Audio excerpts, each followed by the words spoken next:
Hare Krishna. We'd like to welcome everyone to our Sunday Krishna book reading to Srila Prabhupada. And as always, we'll begin with offering our respectful obeisances to Srila Prabhupada and to each other. Namo Vishnupadaya Krishna Prastaya Bhutale Srimati Bhakti-Vedanta Swaminiti Namane Namaste Saraswati Deve Gauravani Pacharane Nirvisesha Sunyavari Paskachade Shatarane. And to each other, Vanchakalpatrubhyascha Kripa Sindhu Bhyevacha Patita Nam Bhavanebhyo Vaishnavebhyo Namo Namaha. So last week we began chapter 14, the prayers offered by Lord Brahma to Lord Krishna.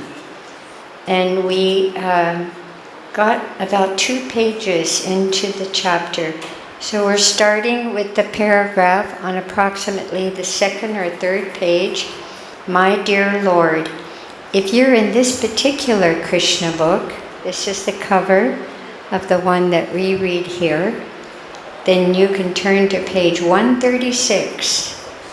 136, and it'll start with the 2nd chapter. And for those of you online, you can follow along with the subtitles below the screen, and that will help you with your English.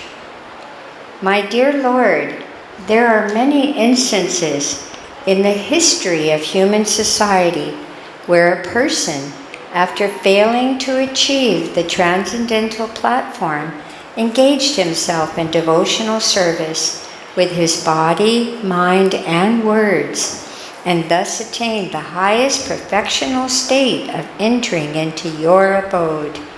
The processes of understanding you by speculation or mystic meditation are all useless without devotional service. One should therefore engage himself in your devotional service, even in his worldly activities, and one should always keep himself near you by the process of hearing and chanting your transcendental glories.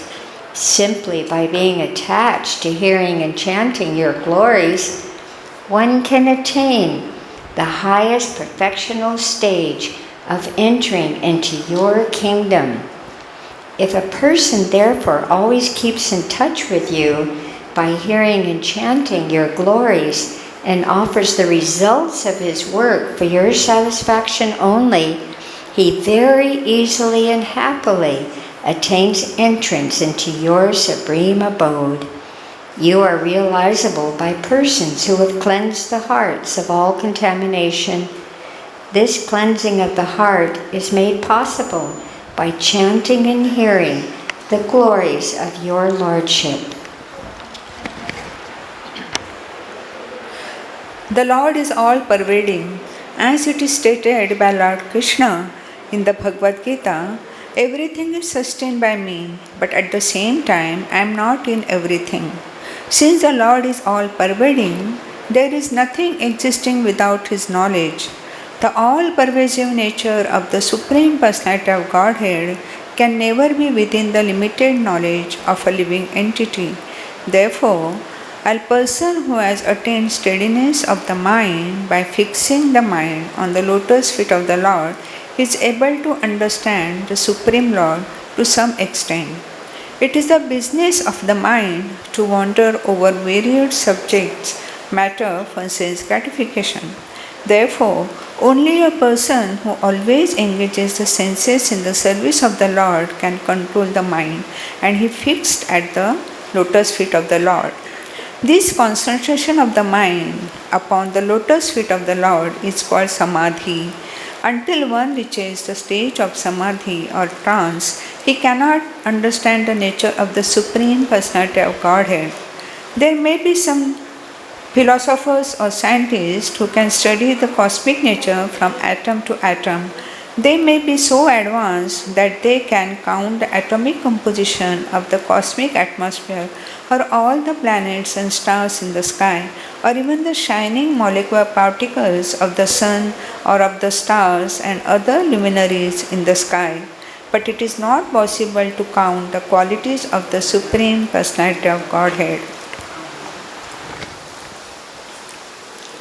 As described in the beginning of the Vedanta Sutra, the Supreme Person is original of all qualities. He is generally called Nirguna. Nirguna means those qualities are beyond estimation. Guna means quality and Nira means beyond estimation. But impersonalists interpret this word Nirguna as having no qualities, because these are unable to estimate the qualities of the Lord in the transcendental realization. They conclude that the Supreme Lord has no qualities, but that is actually not the position. The real position is that He is the original source of all qualities. All qualities are emanating constantly from Him. How therefore can a limited person count the qualities of the Lord? One may estimate the qualities of Lord at one moment, but the next moment the qualities have increased. So it is not possible to make estimation of the transcendental qualities of the Lord. He is therefore called Nirguna.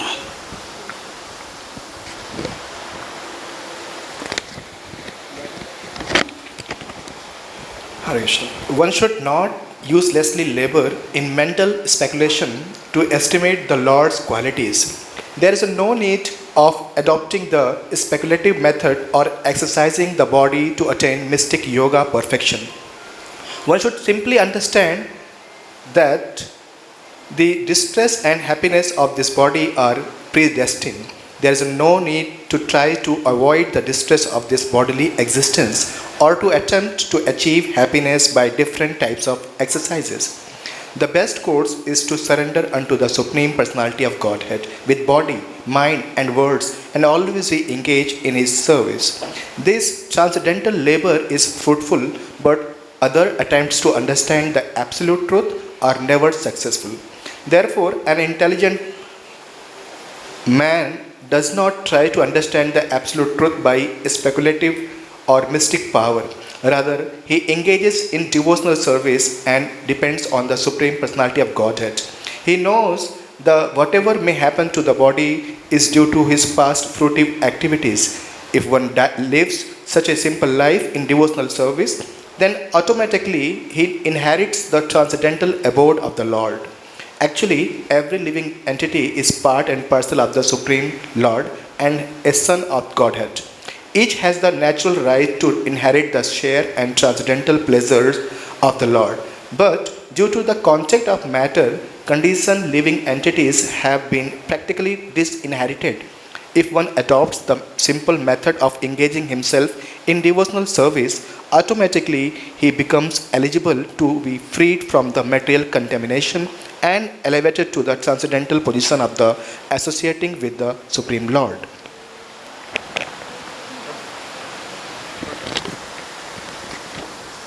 Hare Krishna. Lord Brahma presented himself to Lord Krishna. Okay. Lord Brahma presented himself to Lord Krishna as the most presumptuous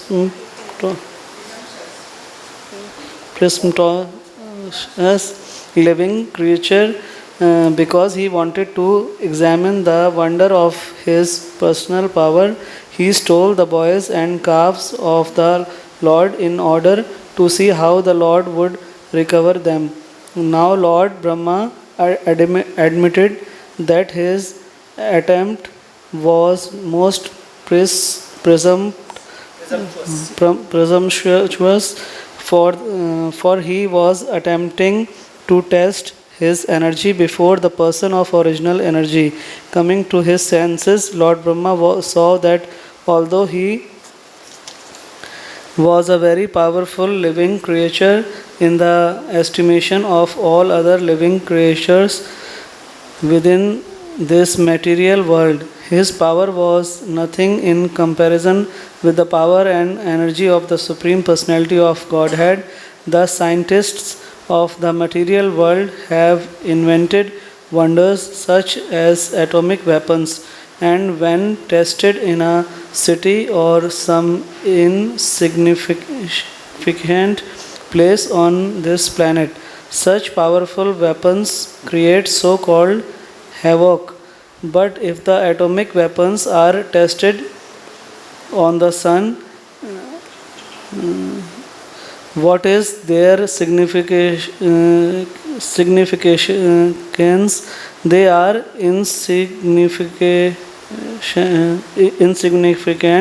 There similarly, Brahma's stealing of the calves and boys from Sri Krishna may be a wonderful display of mystic power, but when Sri Krishna exhibited his expansive power in so many calves and boys and maintained them without effort, Brahma could understand that his power was insignificant. Insignificant.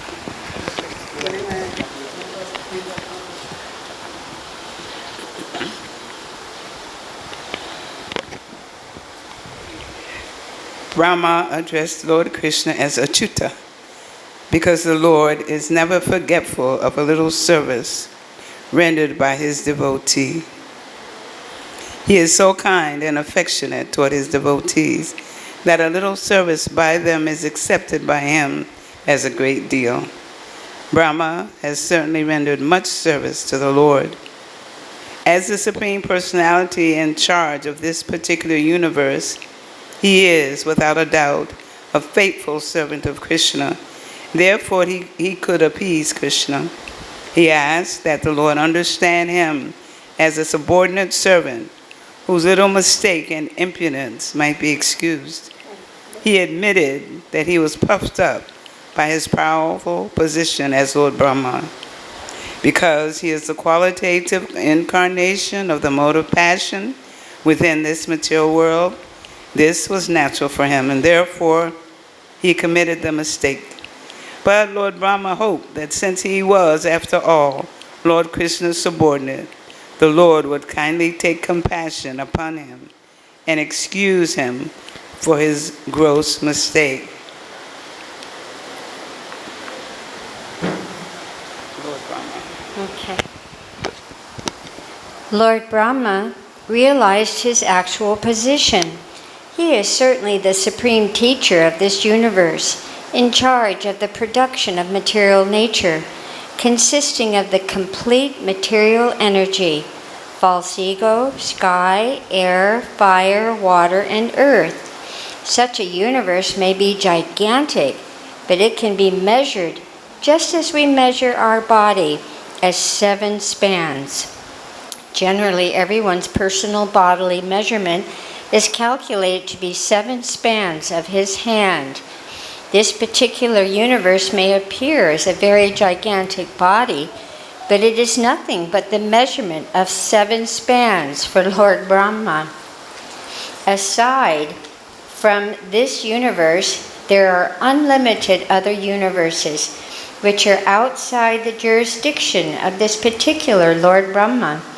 Just as innumerable atomic infinitesimal fragments pass through the holes of a screened window, so millions and trillions of universes in their seedling form are coming out from the bodily pores of Mahavishnu, and that Mahavishnu is but a part of the plenary expansion of Krishna.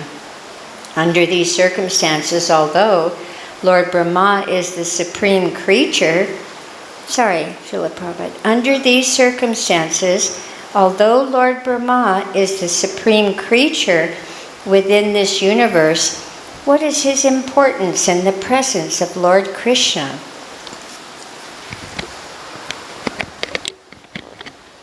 Lord Brahma therefore compared himself to a little child within the womb of his mother. If the child within the womb plays with his hands and legs, and while playing touches the body of the mother, is the mother offended with the child? Of course, she isn't.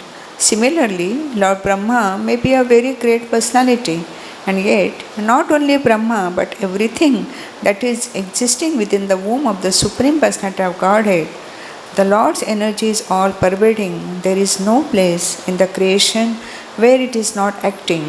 Since everything is existing within the energy of the Lord, the Brahma of this universe and the Brahma of the many other millions and trillions of the universes are existing within the energy of the Lord. Therefore, the Lord is considered to be the mother, and everything existing within the womb of the mothers is considered to be the child. And the good mother is never offended with the child, even if he touches the body of the mother by kicking his legs. Lord Brahma then said that his birth was from the lotus flower which blossomed from the navel of the Narayan after the dissolution of the three worlds, or the three planetary systems known as Bhurloka, Bhuvarloka and Svarloka. The universe is divided into three divisions, namely Svarga, Martya and Patal. These three planetary systems are merged into the water at the time of dissolution. At that time, Narayan, a plenary portion of Krishna, lies down on the water, and gradually a lotus stem grows from his navel, and from that lotus flower Brahma is born. It is natural concluded that the mother of Brahma is Narayan, because the Lord is the resting place of all the living entities. After the dissolution of the universe, he is called Narayana. The word Nara means the aggregate total of all living entities, and Yana means the resting place. The form of Garbhodakshai Vishnu is called Narayana because he rests himself on that water. In the addition, he is the resting place of all living creatures. Besides that, Narayana is also present in everyone's heart, as confirmed in Bhagavad-Gita. In that sense, also the Lord is Narayana, as the Yana means the source of knowledge as well as resting place. It is also confirmed in Bhagavad-Gita that remembrance of all the living entity is due to the presence of the super soul within the heart. After changing the body, a living creature forgets everything of his past life. But because Narayana, the super soul, is present within his heart, he reminded by him to act accordingly to his past desire. Lord Brahma wanted to prove that Krishna is the original Narayana, that he is the source of Narayana, and that Narayana is not exhibition of the internal energy, Maya, but is an expansion of spiritual energy. The activities of external energy of Maya are exhibited after the creation of this cosmos world, and the original spiritual energy of Narayana was acting before the creation. So the expansion of Narayana from the Narayana or Karnadakshai Vishnu, from Karnadakshai Vishnu to Garbhodakshai Vishnu, and from Garbhodakshai Vishnu to Krishnadakshai Vishnu, and from Krishnadakshai Vishnu to everyone's heart are actually Krishna's expansion, manifested of his spiritual energy. They are not conducted by the material energy. Therefore, they are not temporary. Anything conducted by the material energy is temporary, but everything executed by the spiritual energy is internal.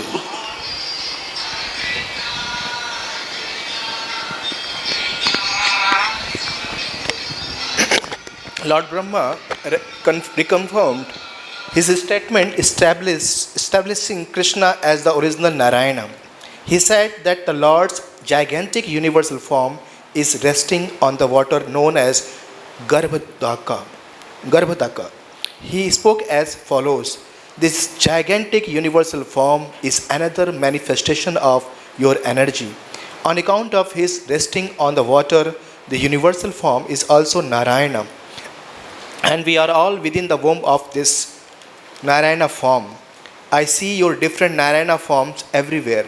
I can see you on the water. I can feel you within my heart, and I can also see you before me now. You are the original Narayana. My dear Lord, in this incarnation, you have proved that you are the supreme controller of Maya. You remain within the cosmic manifestation, and yet the whole creation is within you. This fact has already been proved by you when you exhibited the whole universal creation within your mouth before your mother Yashoda. By your inconceivable potency of Yogamaya, you can effect such things without external help. My dear Lord, Krishna, the whole cosmic manifestation that we are visualizing at present is all within your body. Yet I am seeing you outside and you are also seeing me outside. How can such things happen without being influenced by your inconceivable energy?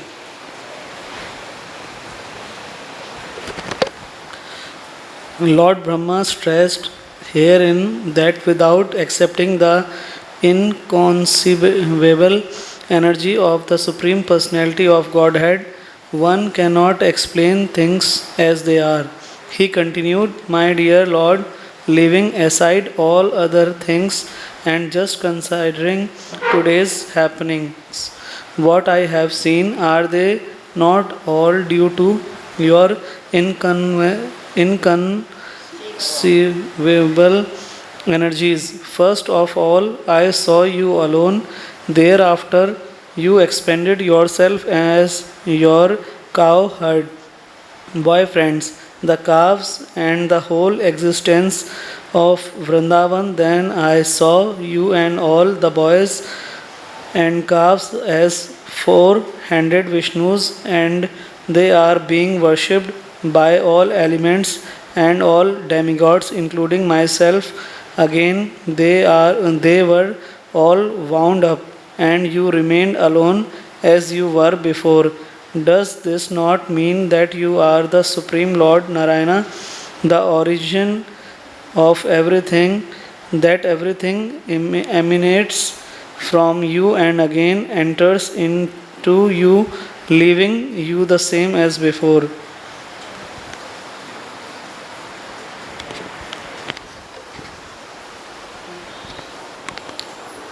Persons who are unaware of your inconceivable energy cannot understand that you alone expand yourself as the creator, Brahma, the maintainer, Vishnu, and the annihilator, Shiva.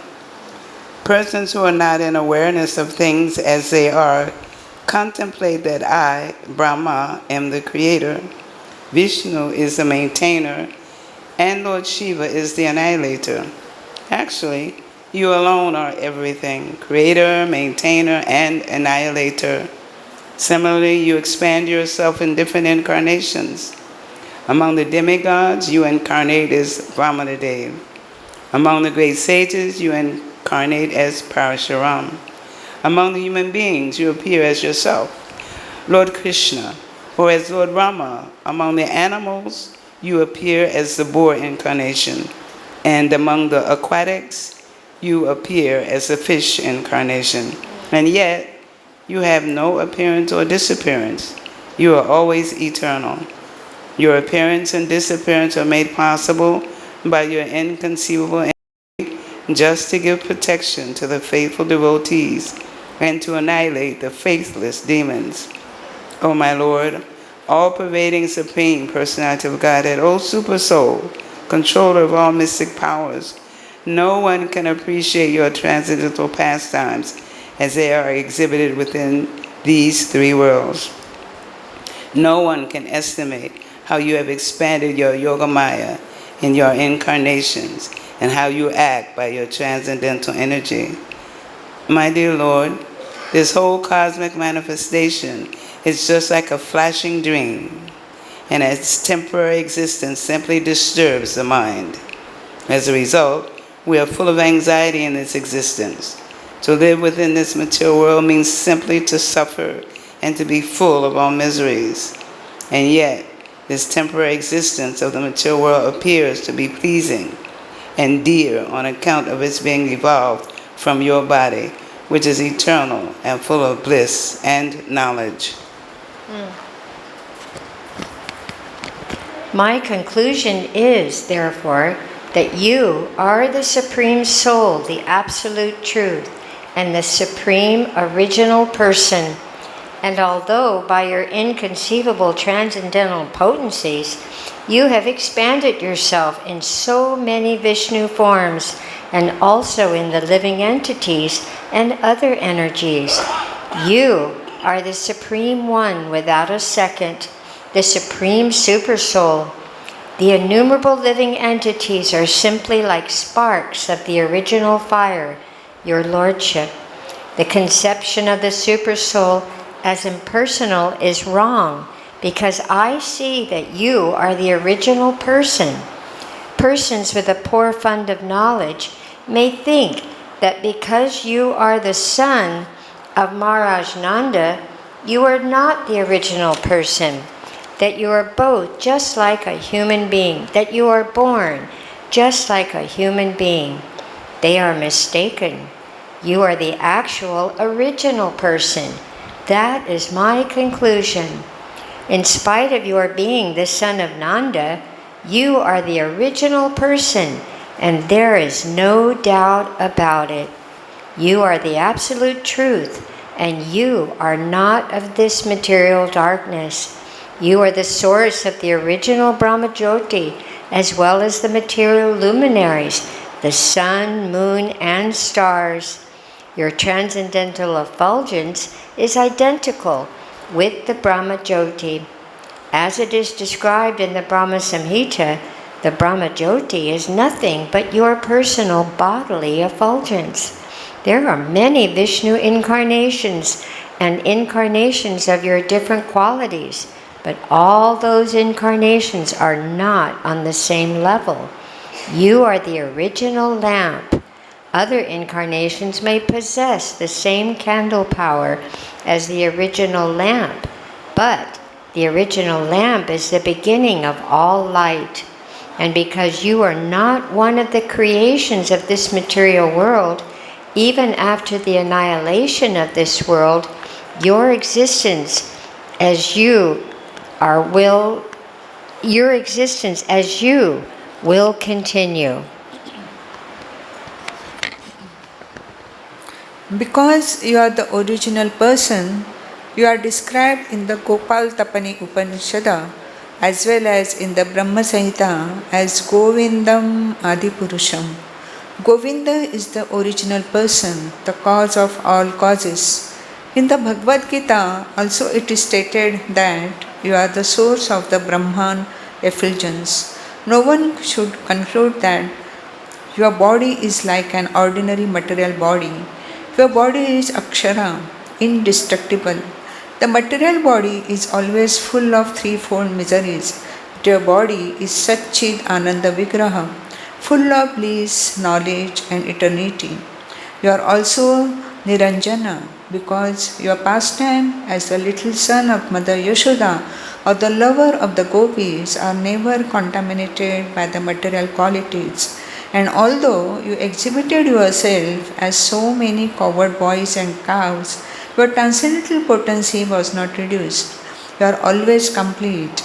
As it is described in the Vedic literature, even if the complete is taken away from the complete, the Supreme Absolute Truth, it remains the complete, Supreme Absolute Truth. And although many expansions from the complete are visible, the complete is one without a second. Since all your pastimes are spiritual, there is no possibility of their being contaminated by the material modes of nature. When you place yourself as subordinate to your father and mother, Nanda and Yashoda, you are not reduced in your potency. This is an expression of your loving attitude towards your devotees. There is no second identity to compete with you. A person with a poor fund of knowledge concludes that your appearance and pastimes are simply material designation. You are transcendental to both nescience and knowledge, as it is confirmed in the Gopal Tapani Upanishada. You are the original Amrita, indestructible nectar of immortality. As confirmed in the Vedas, Amritam Shashvatam Brahma. Brahman is the eternal the supreme origin of everything, who has no birth or death. In the Upadeshas, it is stated that the Supreme Brahman is an effulgence of as the sun and is the origin of everything, and that everyone who can understand the original person becomes liberated from the material conditioned life. Anyone who can simply be attached to you by devotional service can never know your actual position. Birth, appearance, disappearance, and activities, as confirmed in Bhagavad-Gita.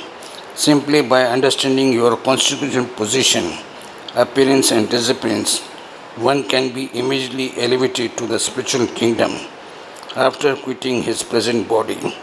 Therefore, to cross over the ocean of the material essence, an intelligent person takes shelter of your lotus feet and is easily transferred to the spiritual world.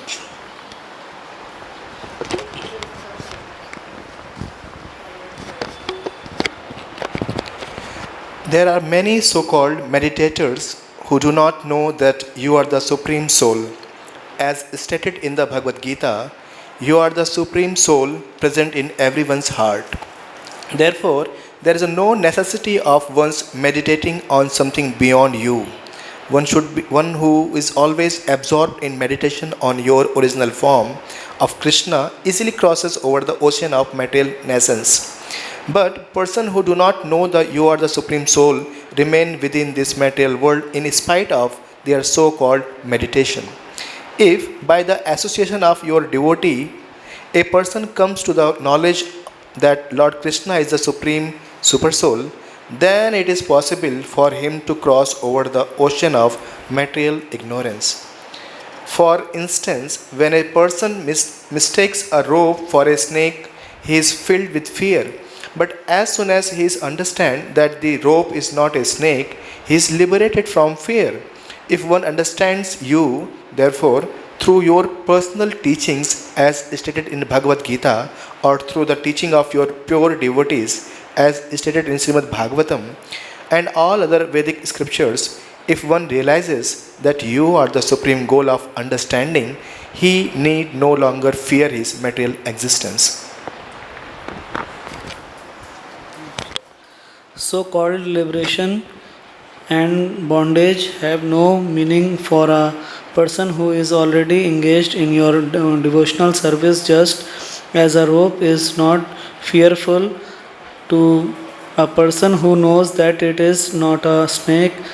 A devotee knows that this material world belongs to you, and he therefore engages everything in your transcendental loving service. Thus, there is no bondage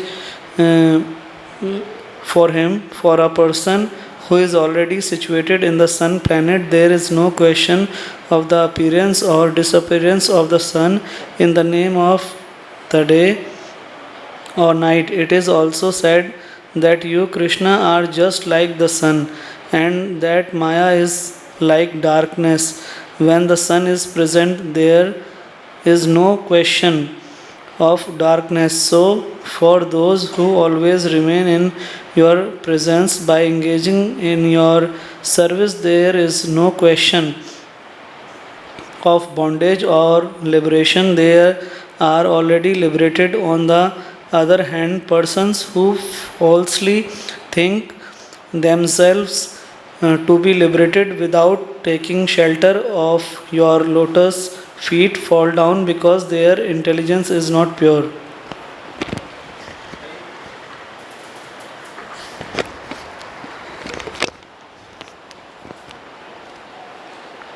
If one therefore thinks that the super soul is something different from your personality, and thus searches out the super soul or the supreme Brahman somewhere else in the forest or in the caves of the Himalayas, his condition is very lamentable.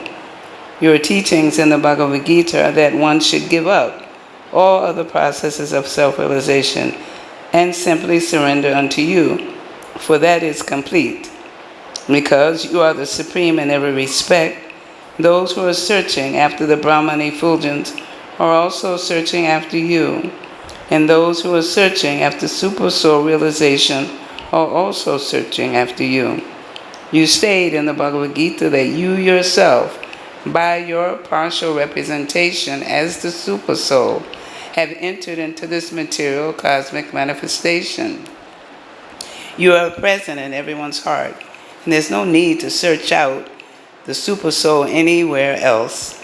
If someone does so, he is simply in ignorance.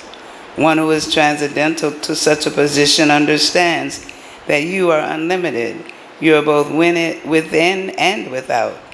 Therefore, your presence is everywhere. Instead of searching for the super soul anywhere else, a devotee only concentrates his mind on you within.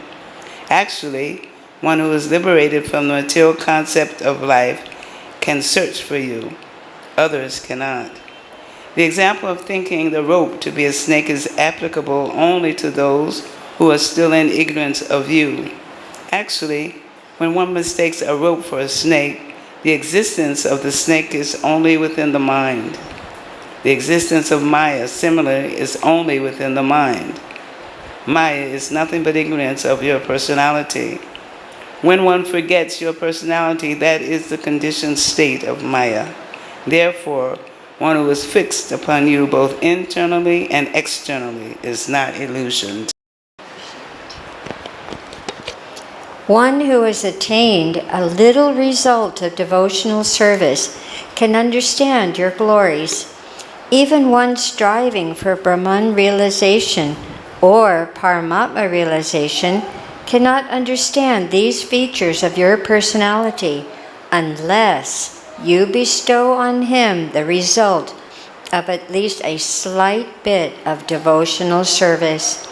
One may be the spiritual master of many impersonalists, or he may go to the forest or to a mountain cave and meditate as a hermit for many, many years. But he cannot understand your glories without being favored by a slight degree of devotional service. Brahman realization or Paramatma realization are also not possible even after one searches for many, many years, unless one is touched by the wonderful effect of devotional service. Therefore, my dear Lord, I pray that I may be so fortunate that in this life or in another life, wherever I may take my birth, I may be counted as one of your devotees. Wherever I may be, I pray that I may be engaged in your devotional service. I do not even care what form of life I get in the future, because I can see that even in the form of cows or cowherd boys, that the devotees are so fortunate to be always engaged in your transcendental loving service and association. Therefore, I wish to be one of them instead of such an exalted person as I am now. For I am full of ignorance. The gopis and cows of Vrindavan are so fortunate that they have been able to supply their breast milk to you. Persons who are engaged in performing great sacrifices and offerings, many valuable goats in sacrifice, cannot attain the perfection of understanding you. But simply by devotional service, these innocent village women and cows are all able to satisfy you with their milk. You have drunk their milk to satisfaction, yet you are never satisfied as much by those engaged in performing sacrifices. I am simply surprised. Therefore, with the fortunate position of Maharaj Nanda, Mother Yashoda, and the cowherd men and gopis, because you, the Supreme Personality of Godhead, the Absolute Truth, are existing here as their most intimate, lovable object. My dear Lord, no one can actually appreciate the good fortune of these residents of Vrindavan. We are all demigods, controlling deities of the various senses of the living entities, and we are proud of enjoying such privileges. But actually, there is no comparison between our position and the position of these fortunate residents of Vrindavan. because they are actually relishing your presence and enjoying your association by dint of their sensory activities. We may be proud of being controllers of the senses, but here the residents of Vrindavan are so transcendental that they are not under our control. Actually, they are enjoying their senses through service to you. I shall therefore consider myself fortunate to be given a chance to take birth in this land of Vrindavan in any of my future lives. My dear Lord, I am therefore not interested in either material opulences or liberation. I am most humbly praying at your lotus feet for you to please give me any sort of birth within this Vrindavan forest, so that I may be able to be favored by the dust of the feet of some of the devotee of Vrindavan. If I am given the chance to grow as a humble blade of grass in this land, that would be the glorious birth for me. But I am not so fortunate to take birth within the forest of Vrindavan. I beg to be allowed to take birth outside the immediate area of Vrindavan, so that when the devotees go out, they will walk over me. Even that would be great fortune for me. I am just aspiring for birth in which I will be ashamed by the dust of the devotee feet, because I can see that everything here is simply full of Krishna consciousness. No one here knows anything but the lotus feet of Krishna or the Mukunda, for which the Vedas themselves are searching.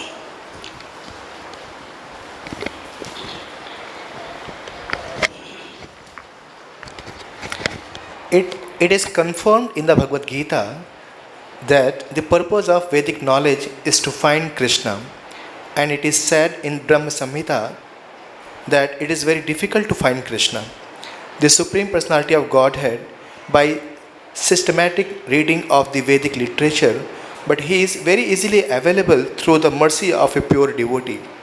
The pure devotee of Vrindavana are fortunate because they can see Mukunda, Lord Krishna, all the time. The word Mukunda can be understood in two ways. Muk means liberation. Lord Krishna can give liberation and therefore transcendental bliss. The word also refers to his smiling face, which is just like the Kunda flower. Mukha means face, and Kunda flower is very beautiful and is appear to be smiling. Thus, comparison is made.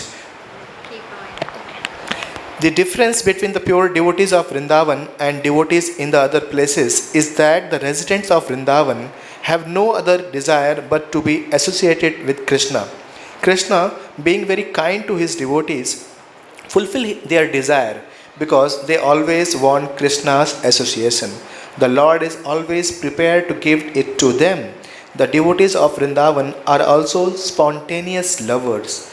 They are not required to strictly follow regulative principles because they are already naturally developed in transcendental love for Krishna. Regulative principles are required for persons who have not achieved such a position of spontaneous love.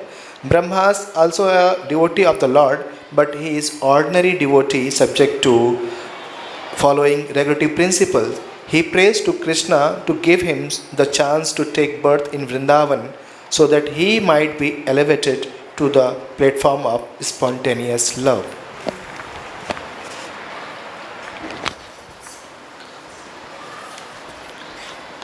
Lord, Harekrishna. Yes. Lord Brahma continued, my Lord. Lord Brahma continued, my Lord, sometimes I am puzzled as to how your Lordship will be able to repay in gratitude the devotional service of these residents of Vrindavan.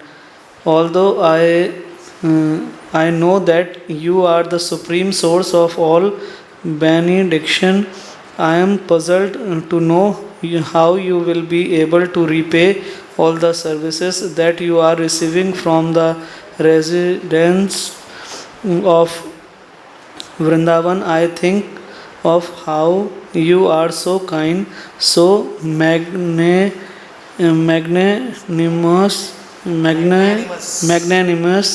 that even Putana, who came to cheat you by dressing herself as a very affectionate mother, was awarded liberation and the actual post of a mother, and other demons belonging to the same family, such as Agasura and Bakasura, were also favored with liberation and achieved you. Under the circumstances, I am puzzled. These residents of Vrindavan have given you everything, their bodies, their minds, their love, their homes, their possessions. Everything is being utilized for your purpose. So, how will you be able to repay your debt to them? You have already given yourself to Putana. I surmise that you shall even remain a debtor to the residents of Vrindavan, being unable to repay their loving service. My Lord, I can understand that the super excellent quality of the service rendered by the residents of Vrindavan is due to their spontaneously engaging all nature instincts in your loving service. It is said that attachment for material objects and home is due to illusion, which makes a living entity conditioned in the material world. But this is only the case this is only the case for persons who are not Krishna consciousness. In the case of the residents of Vrindavan, such obstructions as attachment to hearth, and home are non-existent, because their attachment has been directed unto you, and their homes have been converted into temples by your constant presence there.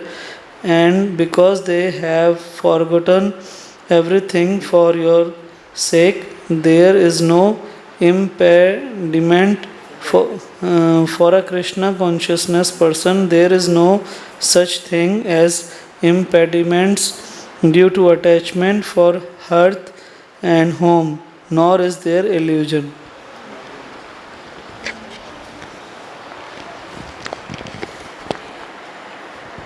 I can also understand that your appearance as a small cowherd boy, a child of the cowherd men, is not at all a material activity. You are so much obliged by their affection that you are here to inspire them with more loving service by your transcendental presence. In Vrindavan, there is no distinction between material and spiritual, because everything is dedicated to your loving service. My dear Lord, your Vrindavan pastimes are simply to inspire your devotees. If someone takes your Vrindavan pastime to be material, he will be misled. My dear Lord Krishna, those who deride you, claiming that you have a material body like an ordinary man, are described in the Bhagavad-Gita as demoniac and less intelligent. You are always transcendental. The non-devotees are cheated because they consider you to be a material creation. Actually, you have assumed this body, which exactly resembles that of an ordinary cowherd boy, simply to increase the devotion and transcendental bliss of your devotees. You want to go? Okay. My dear Lord, I have nothing to say about people who advertise that they have already realized God, or that by their realization they have themselves become God. But as far as I'm concerned, I admit frankly that for me, it is not possible to realize you by my body mind, or speech. What can I say about you, or how can I realize you by my senses? I cannot even think of you perfectly with my mind, which is the master of the senses. Your qualities, your activities, and your body cannot be conceived of by any person within this material world. Only by your mercy can one understand, to some extent, what you are. My dear Lord, you are the supreme Lord of all creation, although I sometimes falsely think that I am the master of this universe. I may be the master of this universe, but there are innumerable universes, and there are also innumerable Brahmas who preside over these universes. But actually, you are the master of them. As the super soul in everyone's heart, you know everything. Please, therefore, accept me as your surrendered servant. I hope that you will excuse me for committing the great offense of disturbing you in your pastimes with your friends and calves. Now, if you will kindly allow me, I will immediately leave so you can enjoy your friends and calves without my presence.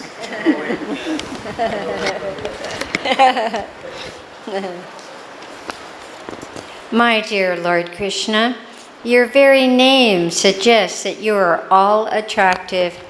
The attraction of the sun and the moon are all due to you.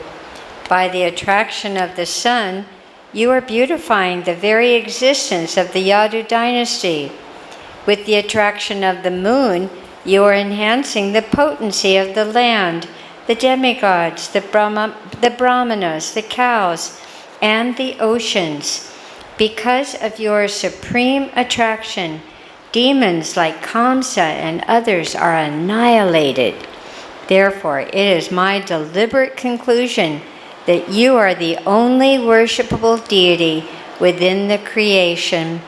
Accept my humble obeisances until the annihilation of this material world. As long as there is sunshine within this material world, kindly accept my humble obeisances. In this way, Brahma, the master of this universe, after offering humble and respectful obeisances unto the Supreme Personality of Godhead and circumambulating him 3 times, was ready to return to his abode, known as Brahma Loka. By his gesture, the Supreme Personality of Godhead gave him permission to return. As soon as Brahma left, Lord Sri Krishna immediately returned to the bank of the Yamuna and rejoined his cows and cowherd boyfriends, who were situated just as they had been on the very day they had vanished. Krishna had left his friends on the bank of the Yamuna while they were engaged in lunch, and although he returned exactly 1 year later, the cowherd boys thought that he had returned within a second. This is the way Krishna's different energies act. It is stated in the Bhagavad-Gita that Krishna himself is the residing in everyone's heart, and he causes both remembrance and forgetfulness. All living entities are controlled by the supreme energy of the Lord, and sometimes they remember and sometimes they forget their constitutional position. His friends, being controlled in such a way, could not understand that for 1 whole year they were absent from the Yamuna's bank and were under the spell of Brahma's illusion. When Krishna appeared before the boys, they thought, Krishna has returned within a minute. They began to laugh, thinking that Krishna was not willing to leave their lunchtime company. They were very jubilant and invited him. Dear friend Krishna, you have come back so quickly. All right, we have not as yet begun our lunch, not even taken 1 morsel of food. So please come and join us and let us eat together. Krishna smiled and accepted their invitation, and he began to enjoy the lunchtime company of his friends. While eating, Krishna was thinking, these boys believe that I have come within a second, but they do not know that for the last year I have been involved with the mystic activities of Lord Brahma. After finishing their lunch, Krishna and his friend and the cows began to return to their Vraja Bhumi home. While passing, they enjoyed seeing the dead carcass of the carcass of Agasur in shape of genetic serpent. When Krishna returned home to Vrajabhumi, he was seen by the all inhabitants of Vrindavan. He was wearing a peacock feather in his hamlet, which was also decorated with the forest flower. Krishna was also garlanded with flowers and painted with different colored minerals collected from the caves of the Golden Hill. Golden Hill is always famous for supplying natural red oxide, and Krishna and his friends painted their bodies with them. Each of them had a bugle made of buffalo horn and a stick and a flute, and each called his respective cows by their particular names. The cowherd boys were so proud of Krishna's wonderful activities that while entering the village, they all sang his glories. All the gopis in Vrindavan saw beautiful Krishna entering the village. The boys composed nice song describing how they were saved from being swallowed by the great serpent and how the serpent was killed. Some described Krishna as the son of Yashoda and the others as the son of Nanda Maharaj. He is so wonderful that he saved us from the clutches of the gigantic serpent and killed him. They said, but little did they know that 1 year had passed since the killing of Agasur.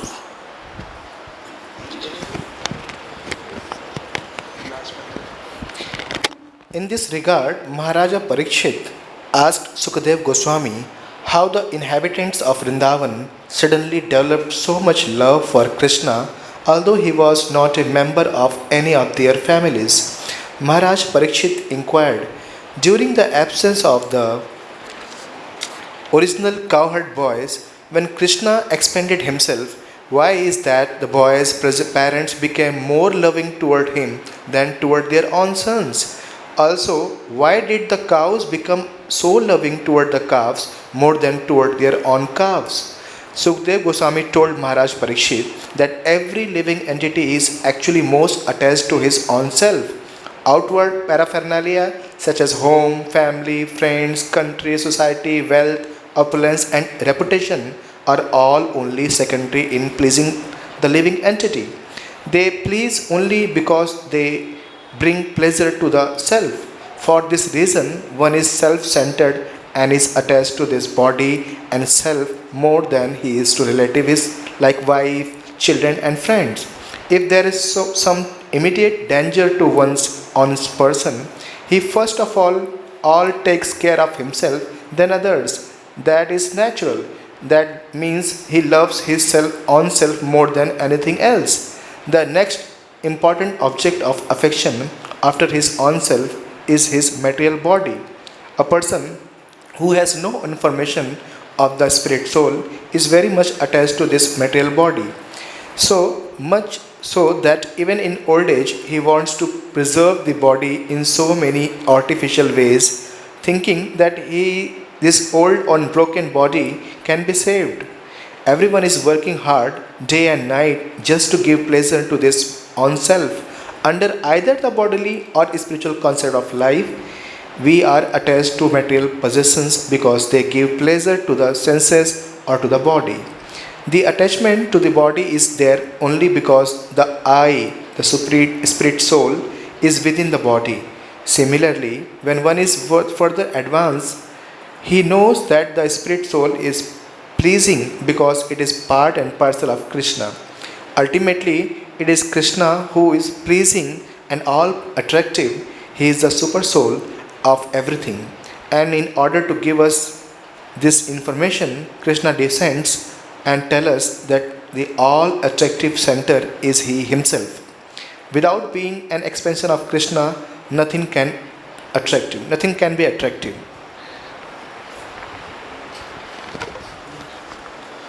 Whatever is attractive within the cosmic manifestation is due to Krishna. Krishna is therefore the reservoir of all pleasure.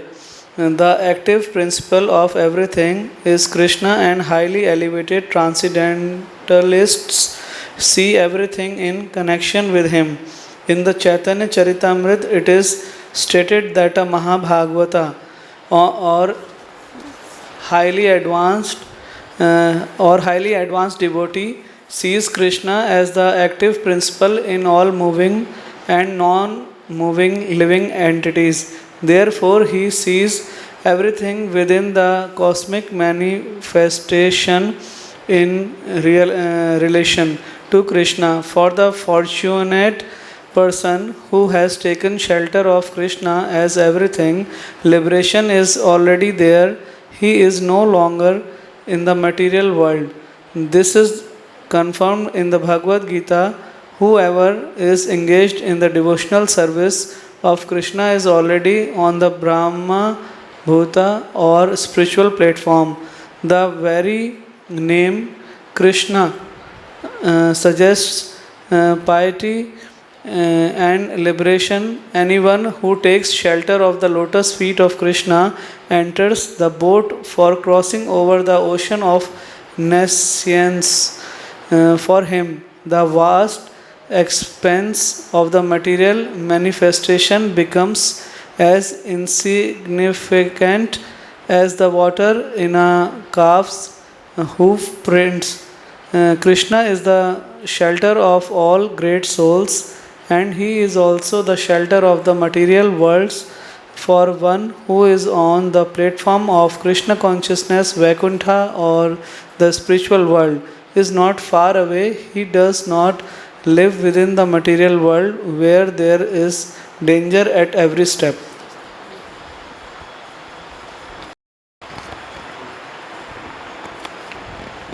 In this way, Krishna consciousness explained to Maharaj Parikshit by Sukadeva Goswami as he recited to the king the statements and prayers of Lord Brahma. These descriptions of Lord Krishna's pastimes with his cowherd boys, his eating with them on the bank of the Yamuna, and Lord Brahma's prayers unto him are all transcendental subject matters. Anyone who hears, recites, or chants them surely gets all his spiritual desires fulfilled. And thus Krishna's childhood pastimes, his sporting with Balaram, and the cowherd boys in Vrindavan were described. Thus ends the Bhaktivedanta purport of the 14th chapter of Krishna, prayers offered by Lord Brahma to Lord Krishna. Haribol.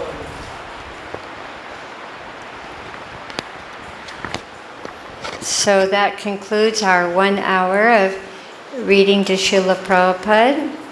Thank you, Srila Prabhupada, for letting us read your Krishna book to you. I just wanted to repeat that last sentence. Next to the last sentence, anyone who hears, recites, or chants them surely gets all his spiritual desires fulfilled. So simply by hearing Krishna book, all of our spiritual desires will be fulfilled. So as always, let us offer our respectful obeisances to Srila Prabhupada and to each other. Namo Vishnuvedaya Krishna Prastaya Bhutale Srimati Bhaktivedanta Swaminiti Namane Namaste Saraswati Deve Gauravani Pacharane Nirvisesha Sunyavadi Paskacha Deshatarane. And to each other, Panchakalpatarubhascha Kripa Sindhu Vyevacha Patitanam Pavanebhyo Vaishnavebhyo Namo Namaha. Jai Srila Prabhupada, Jai Krishna Book, Shri Gauda Bhakta Vrinda Ki Jai.